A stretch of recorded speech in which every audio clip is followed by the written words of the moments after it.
शुक्लाम्बरधरं विष्णुं शशिवर्णं चतुर्भुजं प्रसन्नवदनं ध्यायेत् सर्वविघ्नोपशान्तये व्यासं वसिष्ठनप्तारं शक्तेः पौत्रमकल्मषम्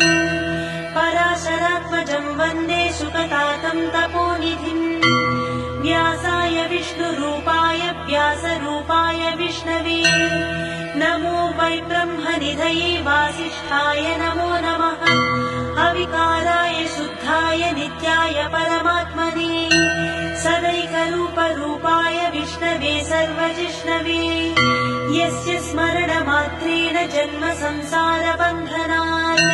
विमुच्यते नमस्तस्मै विष्णवे प्रभविष्णवे ॐ नमो विष्णवे प्रभविष्णवे श्रीवैशम्पायन उवाच